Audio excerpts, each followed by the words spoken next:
सुरेश जी के यहाँ एक लड़का पैदा हुआ।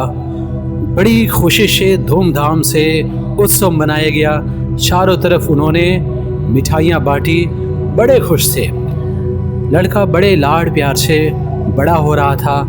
बड़ा होते होते वो लड़का इतना बड़ा हो गया, इतना जल्दी बड़ा हो गया कि वो बड़ों की संगति में रहने लगा, खेलने लगा। उसे सुरेश जी ने कहा, तुम अपनी उम्र के लड़कों के साथ खेलो, तुम बड़े उम्र के लड़कों के साथ मत खेलो। वो उनकी बात का जरा भी ध्यान नहीं देता था। नाम था संटू। संटू अपने खेल में लापरवाह रहता था, अपने काम में लापरवाह रहता था, पढ़ाई के प्रति भी बहुत ही लापरवाह रहता था। उसके पिता की बातों का ज़रा भी असर नहीं होता था। वो कहता था, हमेशा पिता से फरमाइशें किया करता, मुझे ये चाहिए, मुझे वो चाहिए। और पिता कहते, ठीक है बेटा, इस महीना खर्च ज़्यादा हुआ, अगले महीने मैं तुम्हें ला कर दे दूँगा। वो बार बार कहता कि अगर आपको इन चीज़ों को खरीदने की हैसियत नहीं तो आपने मुझे पैदा क्यों किया। वो अपने माँ से, अपने पिता से बार बार ये बात कहता। उसके पिता कातर भरी नज़रों से उसे देखते और फिर खामोश हो जाते। एक दिन उसने घर से भागने की योजना शुरू की। उसके पहले उसने अपने पिता से कहा, आप मुझे एक बाइक लाकर दे दीजिए। उसके पिता ने कहा, मैं तुझे एक बाइक अभी नहीं खरीद सकता, मेरी आमदनी उतनी नहीं है, घर चलाने में मुझे काफ़ी पैसे खर्च हो जाते हैं। पिछले महीने मैंने तुम्हें कंप्यूटर लाकर दिया था, अभी थोड़ा इंतज़ार कर लो। उसने कहा कि मैं इंतज़ार नहीं कर सकता। फिर पिता के जाने के बाद उसने पिता की जेब टटोली। उसके पिता की जेब काफ़ी ऊंची थी। उसे लगा पैसे काफ़ी होंगे।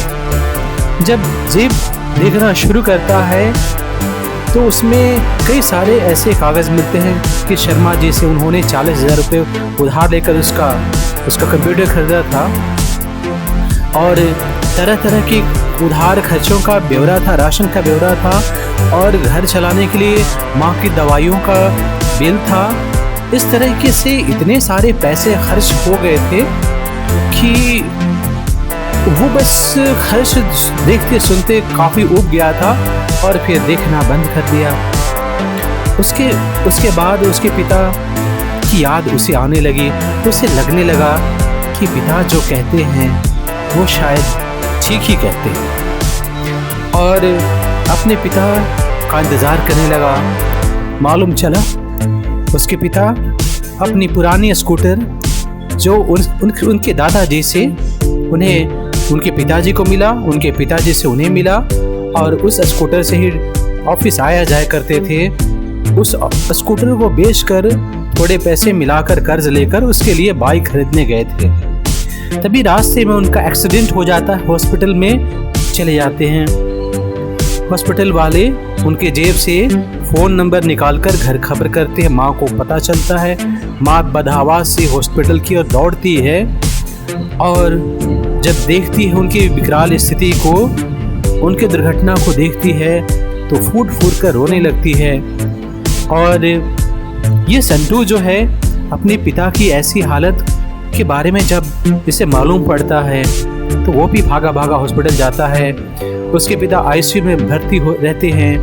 काफ़ी देर बाद उन्हें होश आता है और फिर कहते हैं, बेटा माफ़ करना, मैं तुम्हारे लिए बाइक खरीदने ही जा रहा था कि मेरी ऐसी हालत हो गई, लेकिन तुम चिंता मत करो, मैं तुझे बाइक ज़रूर खरीद कर दूंगा। तुम इत्मीनान से रहो और उम्मीद रखो, मैं तुम्हें निराश नहीं करूंगा, चाहे जो भी हालत हो। संटू की आंखों में आंसू थे। वो रोए जा रहा था और कुछ समय के बाद, कुछ दिनों के बाद उसके पिता की मृत्यु हो गई।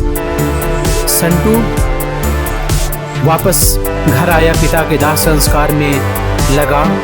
ये सब पूरा होने के बाद कुछ दिनों के बाद उसकी शादी हो गई और अब उसे लगने लगा कि उसके पिता हमेशा कहते थे कि पढ़ाई पर ध्यान दिया करो। अब वो दोस्तों से कम मिलने जुलने लगा, अब घर के काम में हाथ बटाने लगा।